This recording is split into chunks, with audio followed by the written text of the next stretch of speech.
ittaqullaha haqqa tuqatih fa inna taqwallahi yazadu wal 'iddah kama qala Allah ta'ala fi kitabil karim ya ayyuhalladzina amanu taqullaha haqqa tuqatih wa la tamutunna illa wa antum muslimun.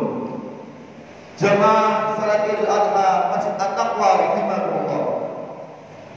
Pada saat ini umat muslim di seluruh penjuru dunia dari berbagai suku, beraneka budaya, bermacam warna, pria maupun wanita berkumpul memenuhi panggilan Allah SWT untuk melaksanakan ibadah haji.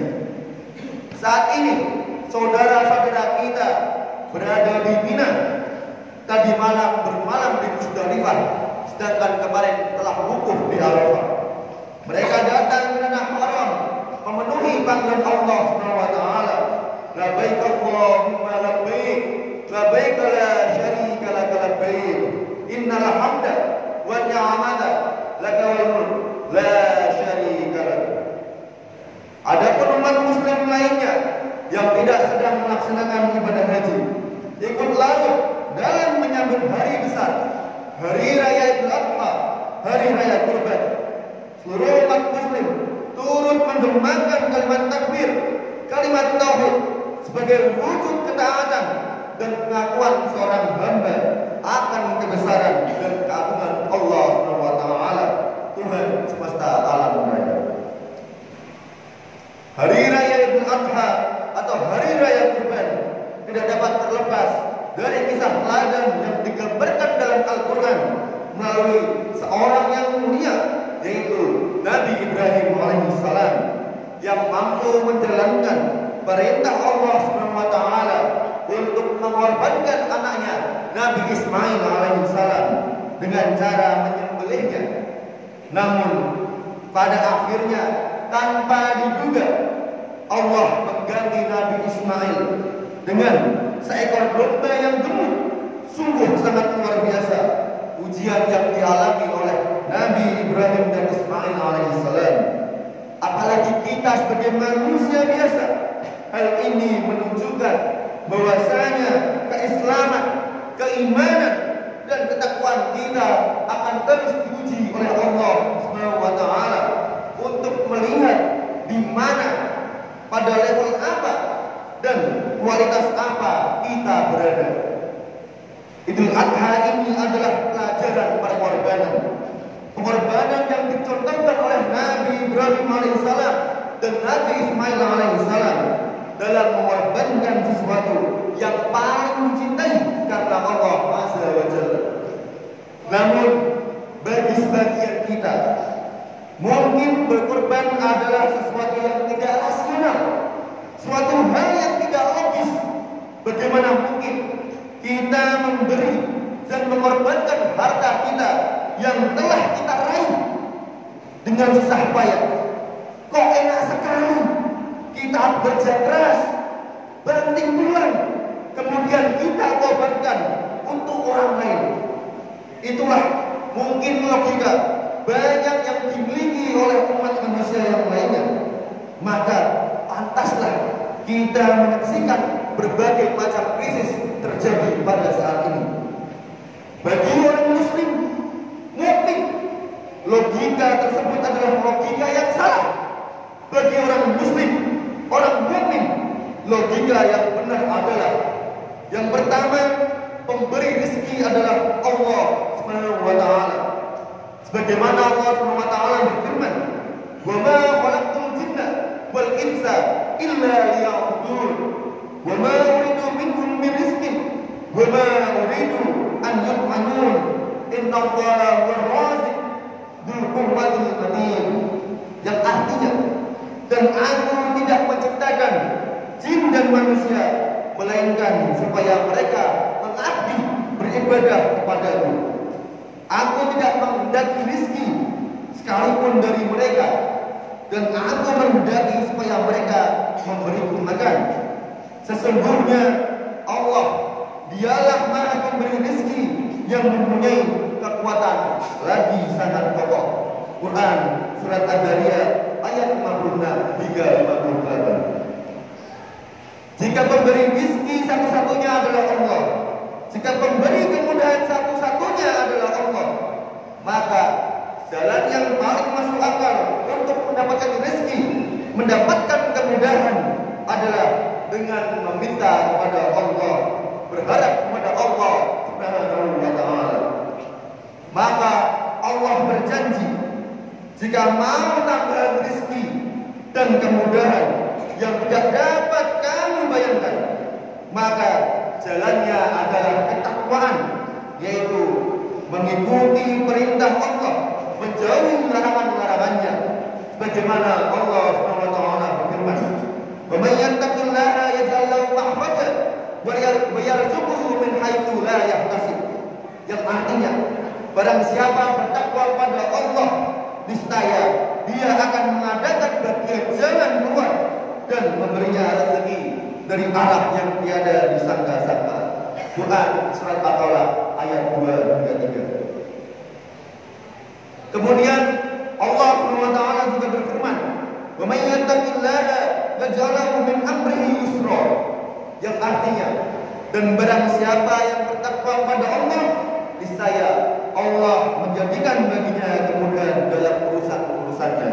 Quran surat Al-Qalaq ayat 4.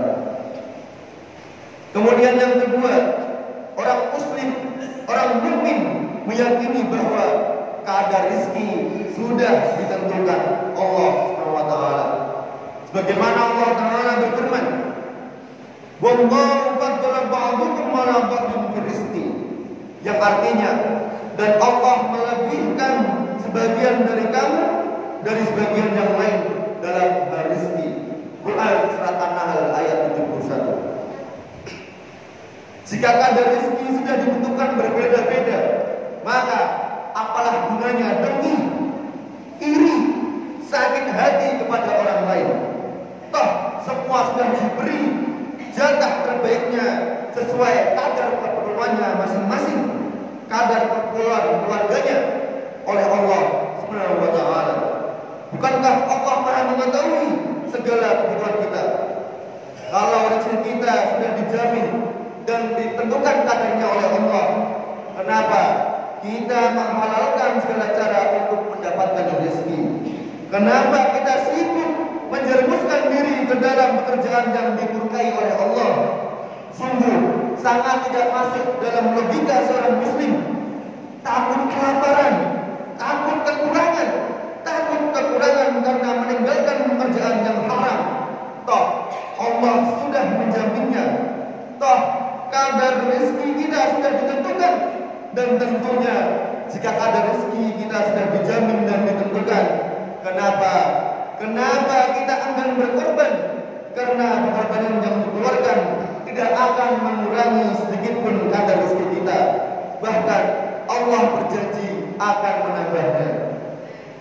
Kemudian yang ketiga, walaupun sudah ditentukan kadar rezeki kita, orang muslim, orang mukmin paham betul bahwa rezeki harus dicari dan harus diusahakan.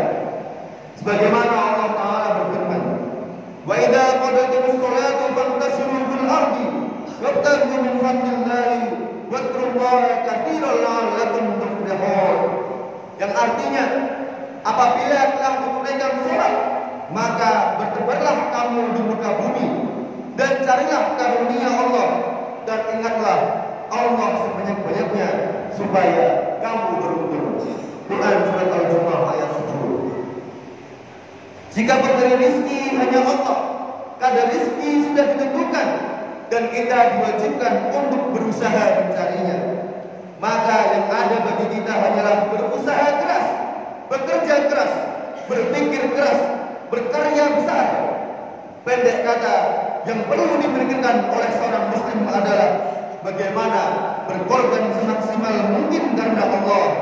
Tidak perlu berpikir, saya dapat apa, dapat berapa. Toh hal itu Allah yang mengatur.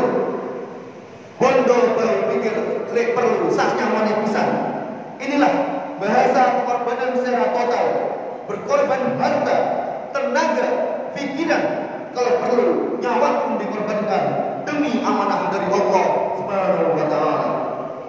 Maka dari itu adalah totalitas dalam menjalankan amanah sedang diembannya, baik sebagai mahasiswa, sebagai dosen, sebagai pedagang, sebagai petani, sebagai pegawai, bahkan sebagai presiden. Seorang muslim akan selalu berbuat total, berjuang dan berkorban, bahkan sebaiknya mencari keuntungan sendiri, mengorbankan orang lain, dan bahkan menzalimi orang lain untuk kepentingan diri sendiri. Hal ini tidak perlu bagi seorang muslim, karena baginya hanya Allah lah yang akan mencukupinya lahir dan batin, dunia dan akhirat. Namun demikian, ujian terhadap logika Islam ini akan selalu ada. Ujian terhadap pengorbanan yang kita lakukan, ujian terhadap keimanan dan ketakwaan kita, bahkan ujian terhadap keikhlasan akan terus ada. Allah SWT mengabadikan nasihat Ya'qub kepada anak-anaknya yang berbunyi, "Wala tayasu min rahmatillah, innallaha la ya'as min rahmatillah illa qaumil kafirin." Yang artinya, jangan kamu berputus asa dari rahmat Allah. Sesungguhnya tiada berputus asa dari rahmat Allah melainkan kaum kafir. Quran surat Yusuf ayat 87. Dalam ayat kalinya Allah Ta'ala berfirman, "Walladzina jahadu fina lanahdiyannahum subulana wa innallaha lama'al muhsinin." Yang artinya, dan bagi mereka yang berjuang untuk mencari keridhaan kami akan menunjukkan kepada mereka jalan-jalan kami, dan sesungguhnya Allah bersama orang-orang yang berbuat baik. Surat Al-Ankabut ayat 69. Jemaah salat Idul Adha masjid At-Taqwa rahimakumullah. Lantas, sudahkah kita mau dan siap berkorban untuk umat, untuk bangsa, untuk persyarikatan, dan untuk agama ini lillahi ta'ala? Berkorban dengan pikiran, tenaga, harta, dan perasaan. Kesiapan diri untuk berkorban sangatlah ditentukan oleh idealisme, cita-cita, dan orientasi hidup. Bila hidup kita niatkan untuk berjuang dan memperjuangkan agama Allah, maka tidaklah akan merasa berat untuk berkorban. Ini adalah masalah keyakinan, masalah keimanan, dan masalah ketakwaan kita kepada Allah Subhanahu wa Ta'ala. Besar atau kecil, keyakinan bahwa jika kita mau memikirkan orang lain, membantu orang lain, membantu dan memperjuangkan agama Allah, pastilah Allah akan menjamin hidup kita dan memperjuangkan urusan kita. Inilah logika religi, logika Allah Subhanahu wa Ta'ala. Sebaliknya, betapa berat akan terasa untuk melakukan hal-hal tersebut bila kita menjadi manusia pragmatis, individualis, apalagi oportunis. Model manusia seperti ini yang dipikirkan hanyalah mencari keuntungan materi dan keuntungan dirinya sendiri. Sikap hidupnya selalu berhitung untung dan rugi, kaya dan miskin. Apa yang didapatkan bukan apa yang dipersembahkan. Inilah musuh perjuangan, musuh pengorbanan. Karena sesungguhnya tidak ada orang yang kaya karena pelit, tidak ada orang yang miskin karena dermawan. Pelit yang dimaksud tidaklah terbatas pada pelit terhadap materi, tetapi pelit terhadap pikiran, pelit terhadap tenaga, dan pelit terhadap perasaan. Semoga kita semua termasuk orang-orang yang istiqomah dalam berjuang, berkorban, dan berbuat baik di jalan Allah Subhanahu wa Ta'ala. Singkatnya dapat disimpulkan bahwa bagi seorang muslim, berkorban di jalan Allah secara total, baik harta, tenaga, pikiran, bahkan nyawa, adalah satu-satunya jalan yang logis, yang masuk akal untuk mendapatkan rezeki dan segala kemudahan. Karena rezeki dan kemudahan hanya milik dan datang dari Allah Subhanahu wa Ta'ala. Dan Allah juga berjanji, barang siapa yang bertakwa, taat kepadanya, memberi dan berkorban, maka Allah akan memberikan rezeki dari jalan-jalan yang tidak pernah terduga, tidak pernah disangka oleh manusia pada umumnya. Bagi seorang muslim yang ada adalah berbuat maksimal dan total dalam mengemban amanah apapun yang sedang dijalaninya. Tentunya amanah yang diridhai oleh Allah Subhanahu wa taala. Maka seorang muslim selalu memiliki amanah pekerjaan yang halal dan berbuat maksimal, mengorbankan segala kemampuannya, dan kemudian hanya pada Allah lah dia menyentuhkan imbalan dari apa yang telah dilakukan. Pribadi dengan pasrah total kepada Allah dan pengorbanan maksimal dalam menjalankan tugas inilah sifat dasar seorang muslim. Dengan kepribadian ini, maka setiap orang muslim dapat mengambil contoh dari teladan nabi-nabi yang dicintainya, sehingga setiap orang muslim dapat mencontoh rasulnya dalam menjadi rahmat bagi segenap alam. Maka hanya dengan orang muslim yang kafah, Indonesia akan dapat dihantarkan kepada kesejahteraan dan keadilan yang sesungguhnya. Allahu Akbar, Allahu Akbar, la ilaha illallah, Allahu Akbar, walillahi alhamd. Ma'asyiral muslimin, jamaah rahimahumullah. Akhirnya mari kita berdoa, menundukkan kepala, memohon